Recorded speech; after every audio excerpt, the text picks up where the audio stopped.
والله تنازعنا وبني عبد مناف الشرف أعطوا فأعطينا وأطعموا فأطعمنا وحملوا فحملنا حتى إذا تساوينا وكنا كفرسي رهان قالوا منا نبي يأتيه الوحي من السماء.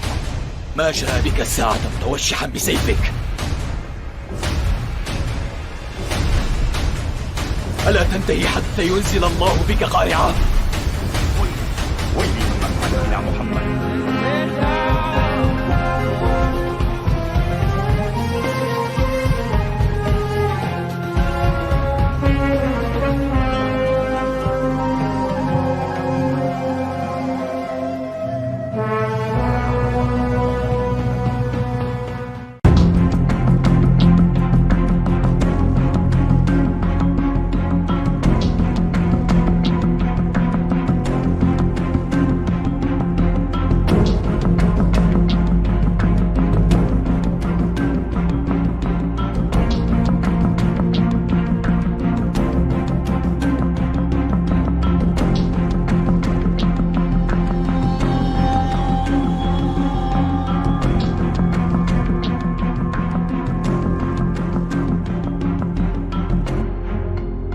طيب. قال الله تعالى: وإذا أخذنا ميثاقكم ورفعنا فوقكم الطور. وإذا أخذنا واذكر إذ gitu ya. وإذ أخذنا واذكر إذ أخذنا, ketika kami akhadna mitsaqakum, mengambil janji dari kalian wahai Bani Israel,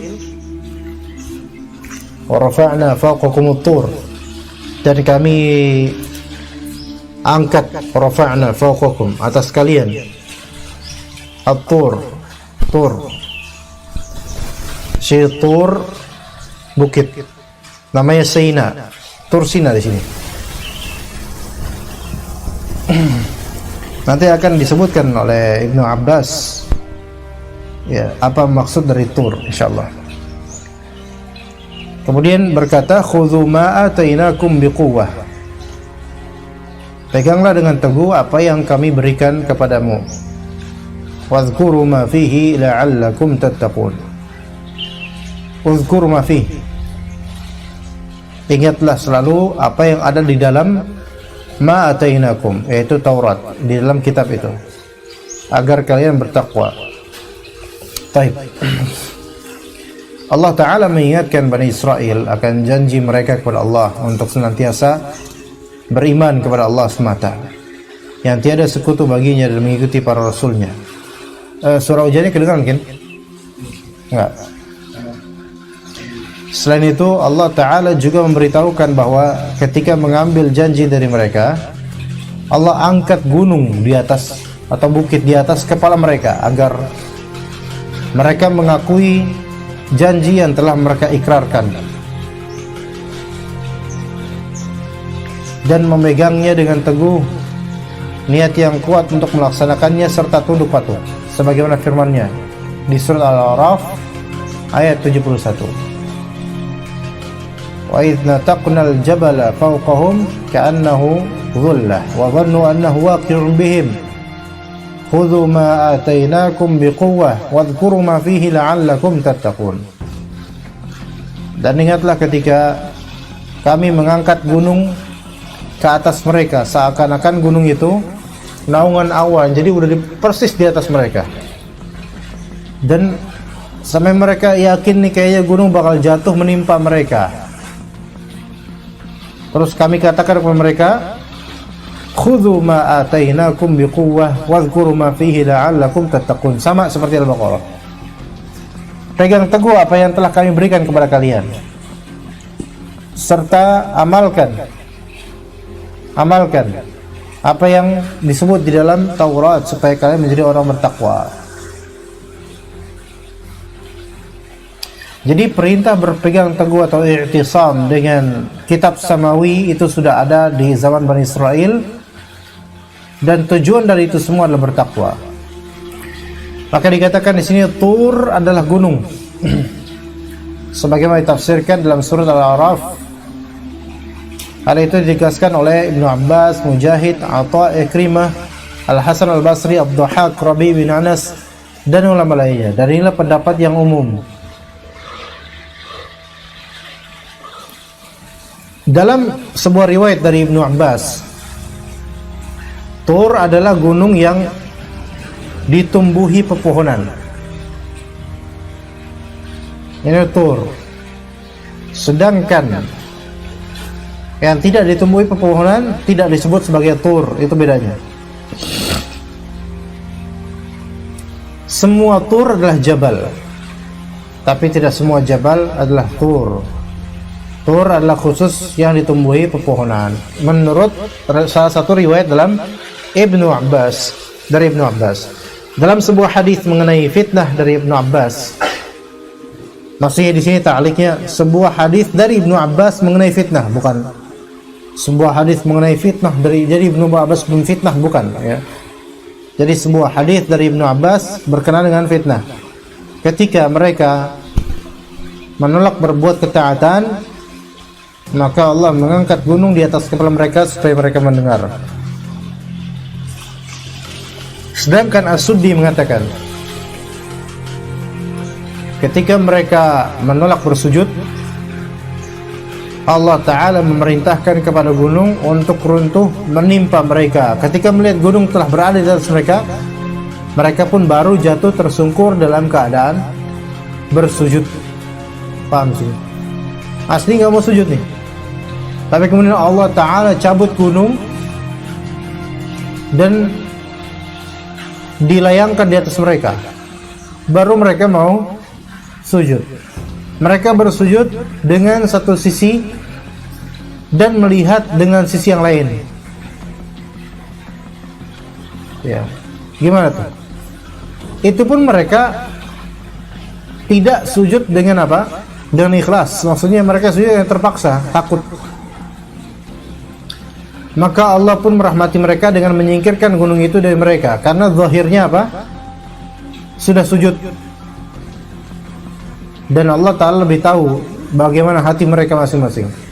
Setelah itu mereka mengatakan, demi Allah, tiada satu sujud pun yang lebih disukai Allah melebihi sujud yang dengannya Allah menyingkirkan azab dari mereka. Dan demikianlah mereka bersujud. Jadi kadang kita akan mengatakan suatu ketika kita terancam akan mara bahaya, namun Allah singkap mara bahaya tersebut dan kita merasakan nikmatnya penyingkapan itu. Maka kita bisa mengatakan, itu saya kayak orang paling beruntung di dunia ketika itu. Ya enggak?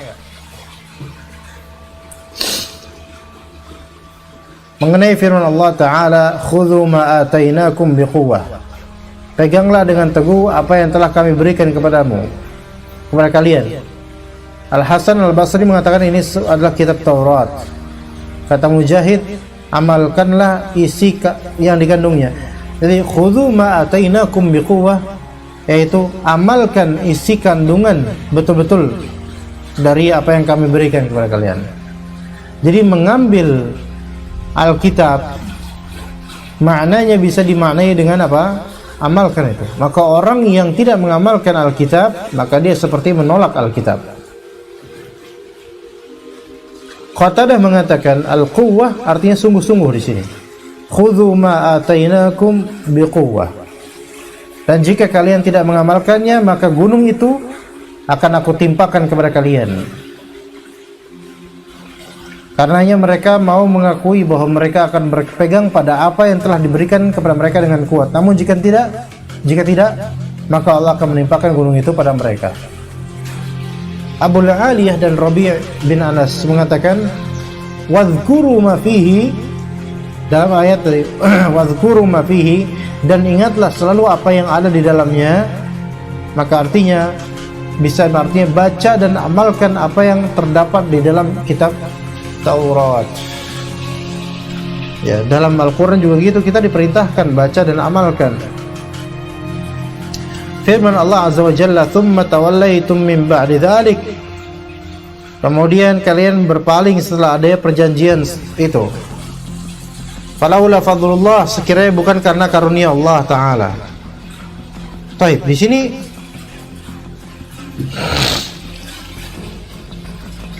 bahwa setelah perjanjian yang tegas lagi agung ini, kalian malah berpaling serta menyimpang darinya dan melanggarnya. Jadi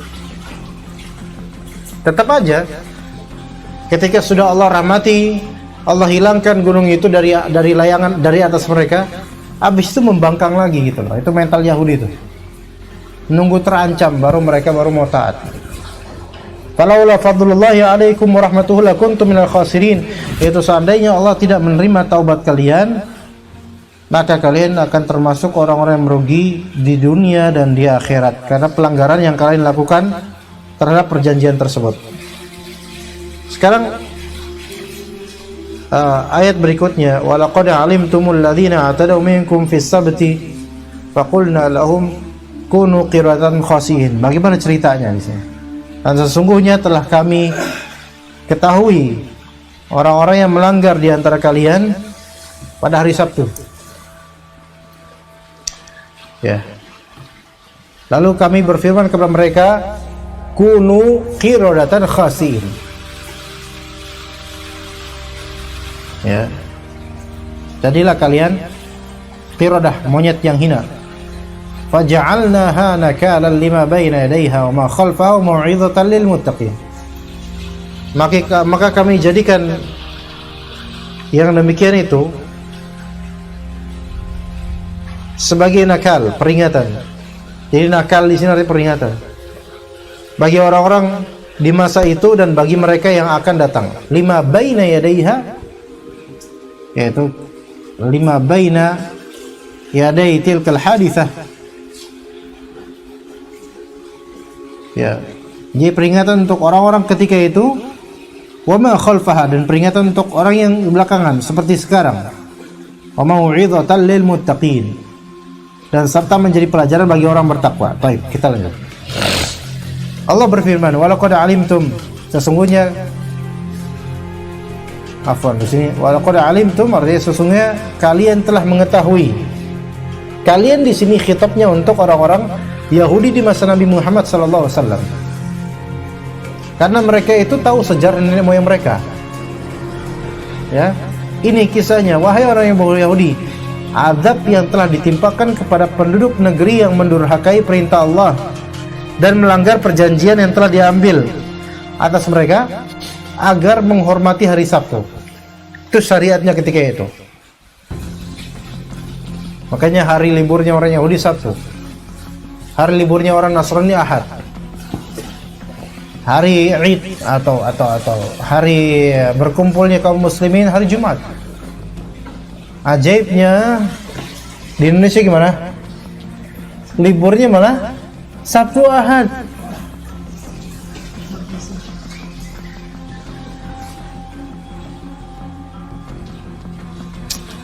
Kebalik sebenarnya ya. Dan kenapa? Dan di sini kita lihat kan Jumat itu, Jumatan,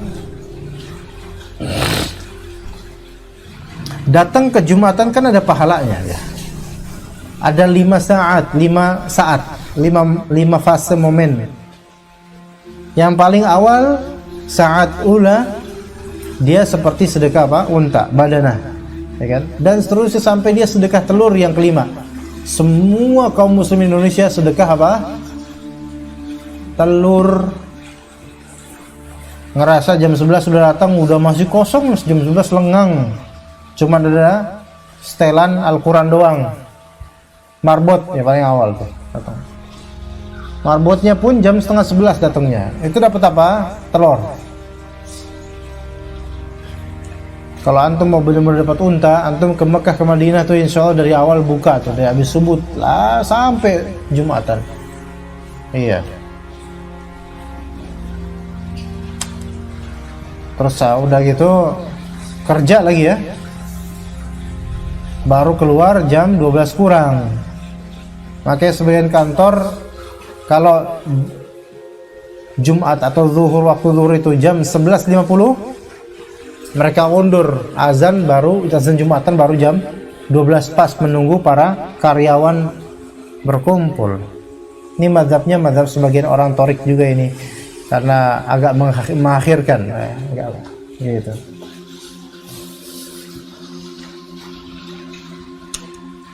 Giliran Sabtu Ahad libur, dan prepare untuk liburannya itu luar biasa. Tapi prepare untuk Jumatan biasa. Allah musta'an. Pada hari Sabtu, hormati hari Sabtu, Sabat. Dihikayatkan bahwa Sabtu ini maknanya adalah istirahat, rest, serta mengerjakan perintahnya yang telah disyariatkan bagi mereka pada hari Sabtu. Namanya Yahudi gimana sih ya? Kalau misalnya diperintah ngelanggar, kalau dilarang malah ngelakuin gitu loh. Lalu di antara syariatnya jangan mancing pada hari Sabtu. Sekarang tentu udah nggak berlaku syariat itu, ikhwan. Antum mau lihat misalnya di tempat pemancingan, banyak gak hari Sabtu? Malah banyak. Antum yang bilang, dasar kalian Yahudi, dilarang hari Sabtu mancing, memancing. Itu syariat lampau, sekarang boleh mancing kapanpun, asal tidak menghilangkan kewajiban. Tadi jangan lakukan pemancingan atau penangkapan ikan pada hari Sabtu. Kalau dipikir-pikir, untuk apa sih Allah Ta'ala mensyariatkan seperti itu? Bukankah itu hal yang remeh ya? Nggak ada yang remeh dari syariat Allah. Kalau Allah Ta'ala kalau yang mensyariatkan, terserah Allah Ta'ala. Ya kayak misalnya, untuk apa sih masalah mata kaki aja dipermasalahin? Kan itu masalah kecil. Masalah kecil bagi antum, tapi kalau Allah Ta'ala udah melarang, Rasulnya sudah melarang, maka khalas, nggak ada kecil, nggak ada besar. Maka kemudian mereka mencari-cari alasan supaya dapat menangkap ikan paus, pokoknya ikan haut ya, pada hari Sabtu. Sebenarnya nggak mesti ikan paus ya, yang penting ikan. Yaitu dengan memasang pancing, jala, dan perangkap sebelum hari Sabtu. Ini ngakalin syariat namanya. Gimana? Jangan mancing dan semisal pada hari Sabtu, jangan. Dan ajaibnya, Allah takdirkan gimana? Ikan-ikan itu baru muncul memang hari apa? Hari Sabtu. Justru ketika di hari yang Allah larang itu, ikan-ikan Allah takdirkan muncul. Ini yang disebut fitnah. Ini yang disebut godaan memang. Ya kan? Dan giliran selain hari Sabtu, ikan-ikan nggak muncul. Di kehidupan kita tuh kayak gitu juga, ikhwan. Kenapa orang yang baik itu malah yang ditekan, ditindas, gitu loh. Tapi orang yang jahat malah yang diberikan keluasan gitu loh. Kita itu kadang kok kayak gregetan dengan apa yang tersuratkan gitu loh. Tapi disitulah ujiannya.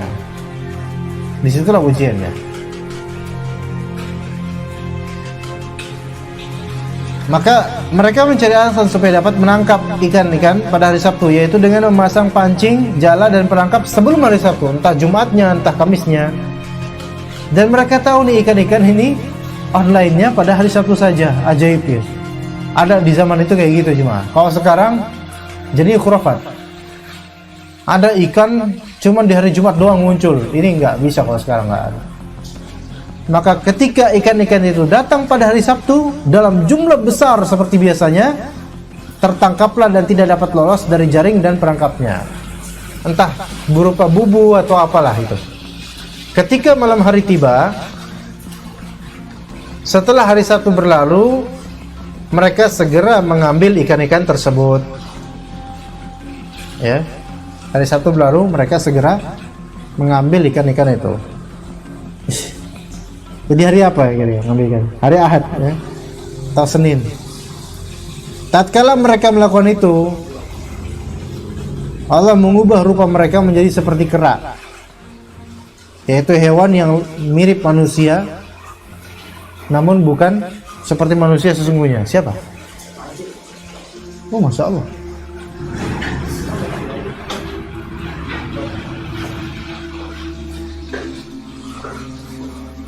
Ya kita cukup aja lah kalau gitu.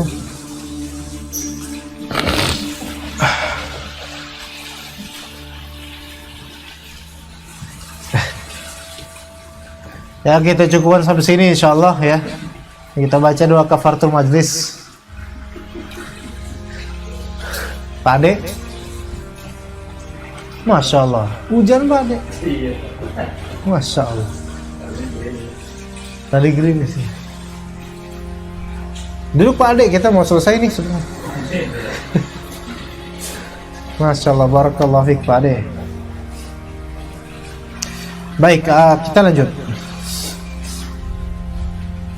Maka ketika ikan-ikan itu datang pada hari Sabtu, mereka tatkala mereka melakukan hal itu, Allah mengubah mereka, rupa mereka seperti kera, yaitu hewan yang lebih menyerupai manusia, namun bukan seperti manusia sesungguhnya.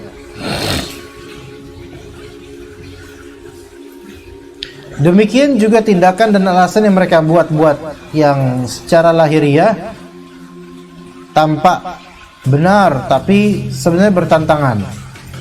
Karena itulah mereka mendapatkan balasan yang serupa dengan perbuatannya. Jadi seolah-olah sih mereka benar, kan nggak mancing pada hari itu, cuman dari niatan mereka itu udah niatan ngakalin syariat. Ngakalin syariat pasti dihukum. Mengakali ya, bagaimana dengan ahli ilmu yang mengakali syariat demi kepuasan dunianya? Ya syukur-syukur nggak jadi monyet langsung ya, tetapi kerakusannya itu bisa jadi kayak monyet. Dan firman-Nya, faqulna lahum kunu qiradatan khasin. Kami katakan kunu qiradatan khasin. Maka Allah Ta'ala mengubah sebagian mereka menjadi kera dan sebagian lainnya menjadi babi, kata Ibnu Abbas. Inilah yang menjadikan apa? Menjadikan kera itu diharamkan makannya. Apa ilatnya? Apa ilat pengharaman makan kera? Ilatnya adalah khubuth, kejijian, khubuth, bukan najis. Kata para ulama, dan ini dalil yang paling kuat. Dulu Bani Israel atau sebagian Bani Israel dikutuk menjadi kera dan diserupakan juga menjadi babi. Dan ini menunjukkan bahwasanya ada kedekatan keburukan antara kera dengan babi, sehingga dikatakanlah bahwa kera itu binatang yang khabith. Binatang yang khabith, maka menjadi haram dimakan. Makan ketek, makan kera dan semisalnya itu haram. Diduga bahwa para pemuda dari kaum tersebut menjadi kera, sedang generasi tuanya menjadi babi. Dan mereka tidak hidup di muka bumi kecuali 3 hari saja. Tidak makan, tidak minum, serta tidak melahirkan keturunan. Allah Ta'ala telah menciptakan kera, babi dan makhluk lainnya dalam 6 hari. Sebagaimana difirmankan dalam Al-Quran, maka mereka dijadikan berbentuk kera. Di sini kita ada faedah bahwasanya kera yang ada sekarang di kebun binatang atau di hutan-hutan, maka itu bukan Bani Israel. Ya, bukan. Ya. Maka faqulna lahum kunu qiradatan khasin, kami katakan kepada mereka kunu. Ini namanya apa? Qaul litakwin, perkataan Allah Ta'ala untuk mentakwin sesuatu, untuk mentakdirkan sesuatu. Paham gak ikhwan sini? Kalamullah litakwin. Allah Subhanahu wa Ta'ala memiliki sifat kalam dari 2 sisi. Dari sifat dzatiyah Allah Ta'ala memiliki sifat kalam, dan dari sifat fi'liyah Allah Ta'ala memiliki sifat kalam. Paham? Kalamullah sifat dzatiyah menunjukkan selalu Allah Ta'ala tersifati dengan kalam, berkata. Kalam Allah dari segi sifat fi'liyah, maka ini menunjukkan setiap mufrad kalam Allah Azza wa Jalla, Allah Ta'ala berbicara sesuai dengan keagungannya. Dan diantara kalam Allah untuk sifat fi'liyah adalah kalam litakwin. Allah mengucapkan sesuatu untuk supaya sesuatu itu jadi. Kun fayakun. Innama amruhu idza arada an kif di surat Yasin, innama amruhu idza arada an yakun idza arada syai'an an yaqula lahu kun fayakun. Jika Allah menginginkan sesuatu, maka Allah Ta'ala akan berkata, kalam, kun fayakun. Dan ini masuk ke dalam sifat fi'liyah, karena setiap takdir yaitu berbeda lagi kalamnya Allah Azza wa Jalla, dan tidak boleh dikiaskan dengan bagaimana makhluk. Maka kunu qiratan khasiin, ini perkataan Allah Subhanahu wa Ta'ala dalam masalah takdir. Faja'alnaha nakala, maka kami jadikan yang demikian itu peringatan. Allah menjadikan penduduk negeri ini sebagai peringatan disebabkan pelanggaran mereka pada hari Sabtu, yaitu kami hukum mereka dengan hukuman yang dapat dijadikan pelajaran dan peringatan. Bisa saja orang dikutuk oleh Allah Ta'ala gara-gara durhaka padanya. Lima baina yadayha wa ma khalfaha, pelajaran bagi orang-orang yang ada pada saat itu dan bagi mereka yang datang kemudian, dari segala negeri, dari semua masa, untuk semua masa. Kami jadikan hukuman yang kami berikan kepada mereka ini sebagai pelajaran bagi penduduk lain di negeri lain. Taib, peringatan ini peringatan apa? Peringatan atas perbuatan dosa yang mereka lakukan pada saat itu, dan dosa yang dilakukan oleh orang-orang mereka pada masa yang akan datang. Karena orang-orang berbuat dosa tetap terancam hukuman yang serupa. Ar-Razi menyebutkan 3 pendapat mengenai pengertian ayat berikut. Ada kalimat baina yadayha wa ma khalfaha, dan penulis yaitu Ibnu Katsir katakan bahwa di antara ketiga pendapat tersebut yang paling rajih dan paling kuat menurut beliau adalah maksudnya adalah orang-orang yang tinggal di negeri sekitarnya yang dapat mendengar berita tentang nasib dan hukuman yang menimpa mereka. Semua azab itu nakalal lima baina yadayha wa ma khalfaha. Seperti dusun Lagetan apa-apa itu kemarin? Lagetan itu juga faja'alnaha nakala lima baina yadayha wa ma khalfaha. Baina yadayha, orang ketika itu tahun berapa Pak? 20 1920-an kalau salah ya, sebelum kemerdekaan kalau salah. 20-an 90-an. Dan ada beberapa YouTuber yang juga mengeksplor itu dan bicara pada sepuh-sepuh itu ya. Ya, cerita-ceritanya beragam. Tapi yang pasti situ minuman keras, perzinahan, kesyirikan itu terjadi. Adapun homoseks itu belum tentu. Maka kemudian Allah timpakan itu kan tidak masuk akal. Dan memang dari semua cerita dari warga itu emang benar di situ banyak terjadi kemaksiatan dan pelanggaran. Faja'alnaha nakal lima baina yadayha. Orang-orang ketika itu tahun 50-an mereka tahu ceritanya dan mereka menyaksikan efeknya. Wa ma khalfaha, dan orang-orang setelahnya di negeri-negeri lain atau di zaman setelahnya.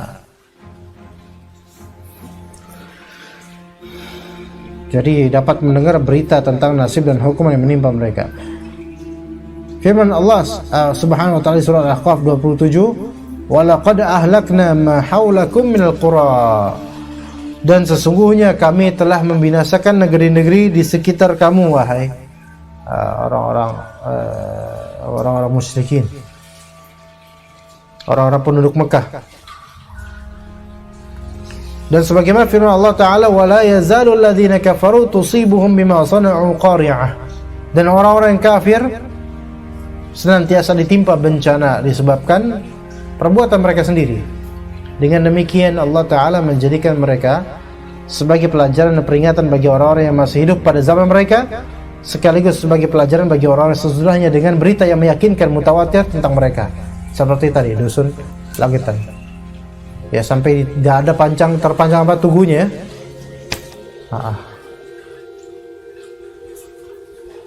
Beberapa ikhwan di sana nanyain Pak Samiran, mau lagi sana Pak? Insyaallah Pak. Pak Niman. Insyaallah. Pak Ade mau ikutkan nggak Pak? Mau. Ya Kak, mau sih mau aja Pak Ade. Diajak belum tentu, tapi mau. Insyaallah Pak Ade ya. Selalu kan urusan kapan, duitnya doang, itu urusannya duitnya doang Pak. Kalau kapan itu bisa diatur insya Allah. Tergantung usia. Kalau Pak Ade 1 juta lah kalau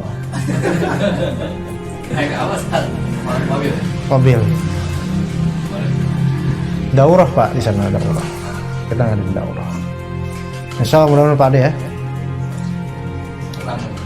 Enggak, jangan lah, nah, nggak tahan nah. Anak masih muda. Kalau Masya Allah dingin Pak. Pernah saya di Alam Endah di Bandung, saya kedinginan mobil. Pakai jaket Pak nanti Pak. Jaket yang tebal. Ya. Tapi itu nanti kita omongin nanti Pak ya. Ya. Nanti mau lama, tenang aja Pak, masih lama. Ini juga masih halusinasi doang Pak. Wa mau'izatan lil muttaqin, dan sebagai pelajaran bagi orang yang bertakwa. Yakni orang yang hidup setelah mereka, sehingga mereka menghindari dan menjauhkan diri dari murka Allah. Ibnu Katsir mengatakan bahwa yang dimaksud dengan al-mau'izah yaitu peringatan keras di sini. Jadi makna ayat ini adalah kami jadikan siksaan dan hukuman sebagai balasan atas pelanggaran mereka terhadap larangan Allah, dan perbuatan mereka membuat berbagai tipu muslihat. Oleh karena itu, hendaklah orang-orang yang bertakwa menjauhi tindakan seperti itu agar hal yang sama tidak menimpa mereka.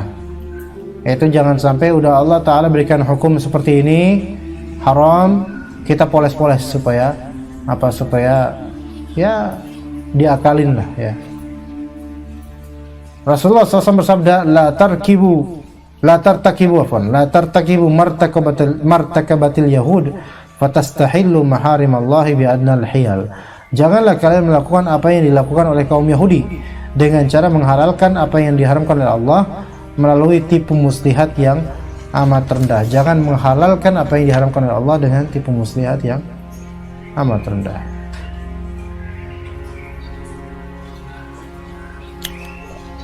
Apa contohnya selain ini? Yaitu yang Allah haramkan tapi kemudian di zaman ini pakai tipu muslihat. Sebenarnya banyak yang sejenis atau mirip dengannya. Gratifikasi, atau kalau dulu ya di kantor kelurahan, kecamatan atau misalnya ada biaya apa? Kalau kita ngurus-ngurus KTP apa dulu, sekarang enggak insyaallah ya. Masih pegawai. Sekarang masih? Enggak Pak? Mas?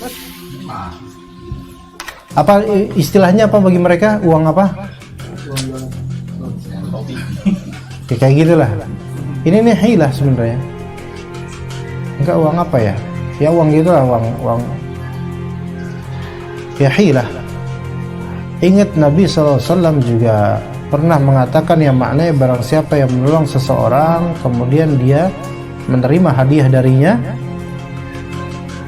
maka itu siap-siap itu hadiah, siap-siap masuk neraka gitu loh. Apa lafal redaksi hadisnya tidak menghafalnya, tetapi itu maksudnya di sini barang siapa yang menerima hadiah dari pihak yang dia tolong maka dia masuk neraka nih, yang menerima hadiahnya. Apa maksud tolong di sini kan? Ihtimalnya jasa. Tapi perlu dipahami hadis ini jemaah ya ikhwan. Ya. Yaitu maksudnya adalah ya ini bukan ini kadang ada di antara ustaz kita pakai hadis ini untuk amplop kajian. Ustadz haram menerima amplop kajian dengan dalil ini. Enggak, ini khata. Karena pemahaman ulama terhadap hadis ini adalah yaitu ketika hal tersebut atau pertolongan tersebut adalah sesuatu yang memang wajib dia lakukan. Paham gak di sini? Kayak misalnya orang kelurahan, pengurus kelurahan ngurusin KTP, ini kewajiban dia memang. Pelayanan artinya dia sudah digaji dan memang itu amanat dia. Paham ya? Uang tip ya. Iya. Yang nggak dikasih mungkin berabasa wa tawalla ya, tapi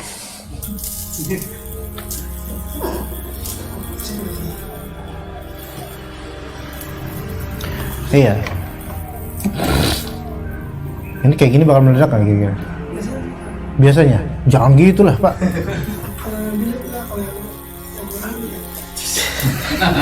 Tahu dari mana nih? Bukan mirip.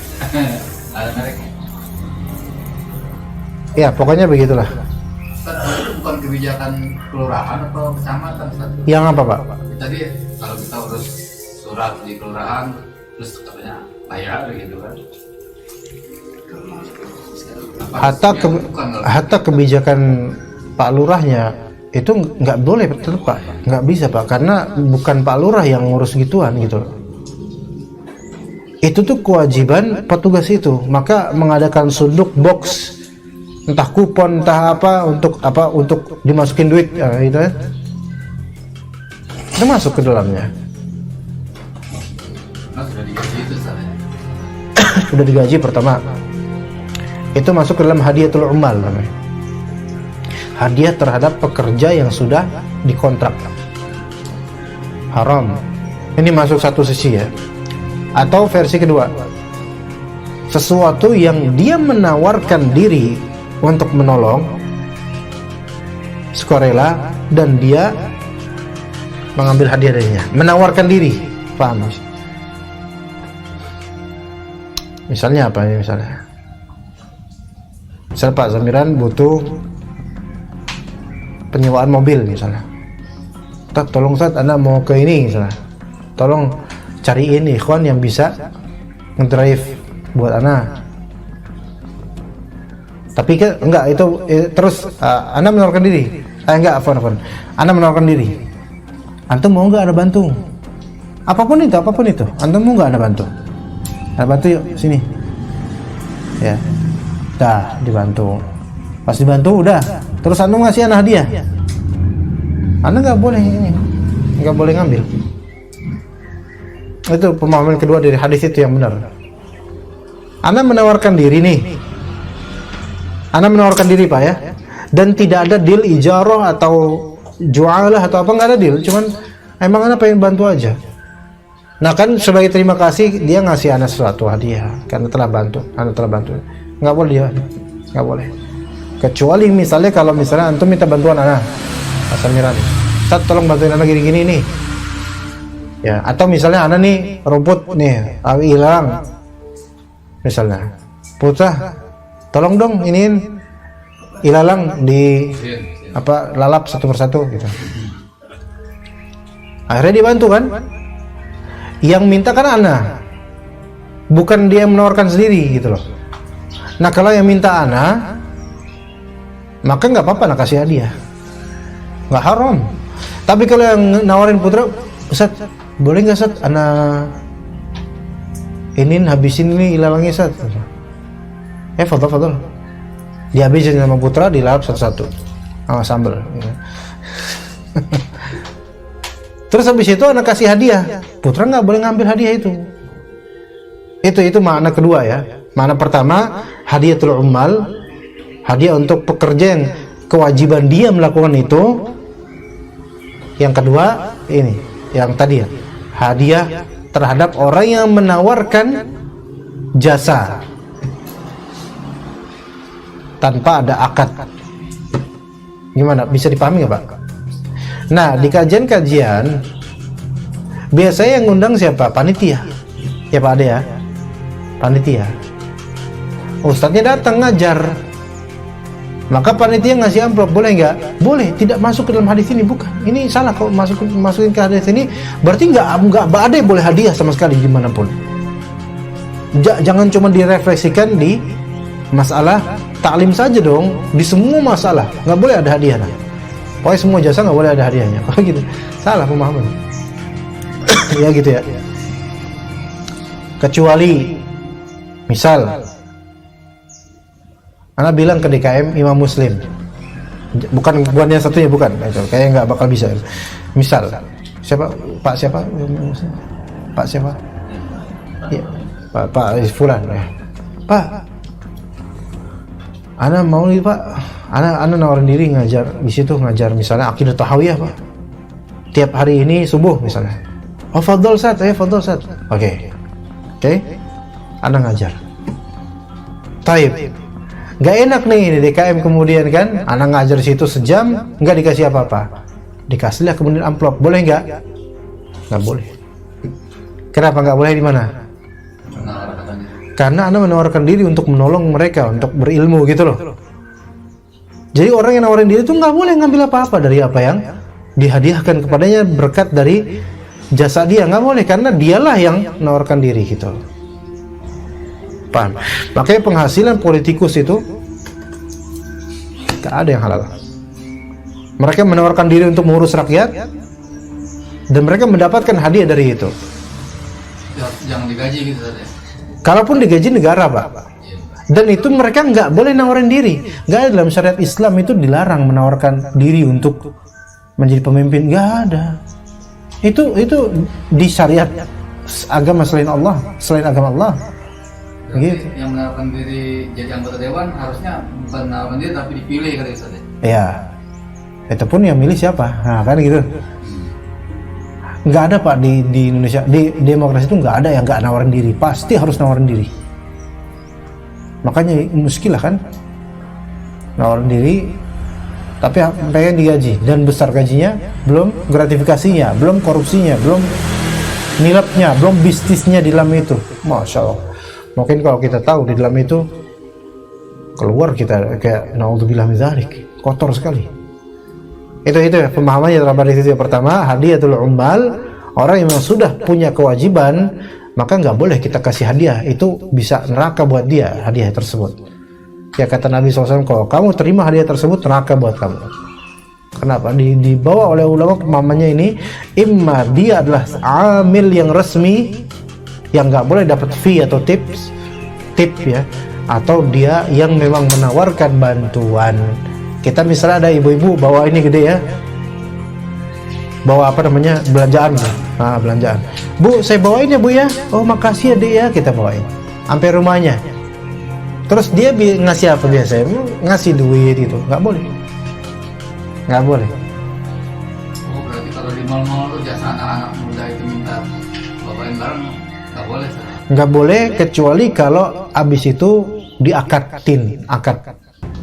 Bu, saya iniin barangnya Bu ya, tapi nanti apa? Atau secara uruf dikenal bahwa saya dia joki, apa namanya? Bukan joki, apa? Yang suka ngangkut barang tuh apa namanya? Porter. Oh, iya. Porter. Kalau porter, secara uruf kita tahu dia dibayar, maka boleh. Tapi seharusnya karena itu akad ijarah dari awal ditentuin berapa. Tapi banyak orang nggak nentuin. Udah gitu aja, ntar pas sudah selesai dikasih duit nggak ridho itu ini porternya, kok waduh kurang Pak, makanya dari awal dong ngomong gitu. Oh ingat ojek payung Ustaz, banyak tuh di Jakarta ojek payung ini secara uruf masuk ke ijarah, jadi dikenal, tahu orang tuh tahu kalau dia tuh nawarin, memang nawarin untuk ijarah, sewa jasa. Beda dengan yang tadi ujuk-ujuk tiba-tiba kita, Bu ini saya bangkat ya Bu ya, nih kita porter bukan ya, ibu itu kan tadi orang muhsinin, orang baik gitu. Sampai rumah dia wah ibu ini, wah anak muda bagus nih, buat kamu deh 10.000 misalnya.